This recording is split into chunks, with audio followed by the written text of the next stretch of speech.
Hello সবাইকে, high, আমি শিল্পা। কালকে আমি শিবরাত্রি করেছিলাম, তো অনেক ফল আনা হয়েছিল যেগুলো আমার পক্ষে একা একা খাওয়াটা পসিবল ছিল না।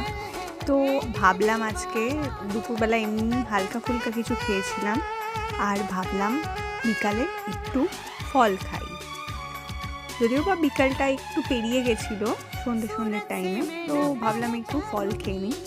তো আমি তরমুজ আর আরও কিছু ফল, কুল, আর আমি বেলের শরবত বানিয়েছিলাম, তো সেটাই ভাবলাম সন্ধ্যেবেলা ওটাই খেয়ে নিই।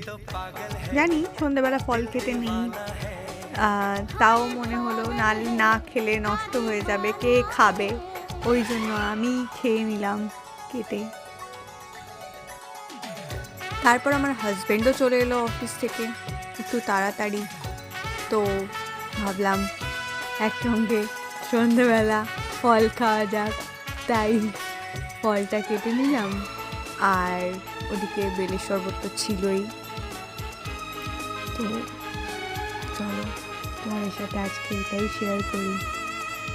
আমি বেশি বক বক করতে পারি না, বেশি কথা বলতে পারি না, খুব লিমিটেড কথা বলতে পছন্দ করি যদিও বা। তো আমি ফলগুলো পরিষ্কার করে কেটে কুটে গুছিয়ে নিচ্ছিলাম। তারপর আমি কাচের গ্লাস দুটো ধুয়ে বেলের শরবত করে ঢেলে নিলাম।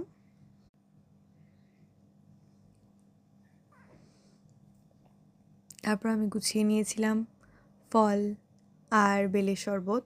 তারপরে আমি ফলের উপরে একটু গোলমরিচ গুঁড়ো আর একটু বিট নুন ছড়িয়ে দিচ্ছিলাম, যাতে একটু খেতে বেশি টেস্টি লাগে। দেন চলো এবার নিয়ে যাই, দেখি আমার বর কী বলে। গিয়ে দেখি উনিও আমার ভিডিও করছে। তারপরে আমরা একদম কি বলবো, ভুক্কারের মতো ঝাঁপিয়ে পড়লাম দুজন মিলে। তারপরে ফলগুলো শেষ করে আর একটু এটা সেটা গল্প করছিলাম, গল্প করে তারপর শরবতটা খেয়ে দেন আমাদের আজকে সন্ধ্যের টিফিন কমপ্লিট হলো। চলো তোমরাও বলো কেমন লাগলো, আর যদি তোমরা চাও আমি বেলের শরবতের রেসিপি শেয়ার করি তাহলে সেটাও বলো। আর প্লিজ আমাকে একটু সবাই সাবস্ক্রাইব আর ফলো করে দাও, প্লিজ প্লিজ প্লিজ।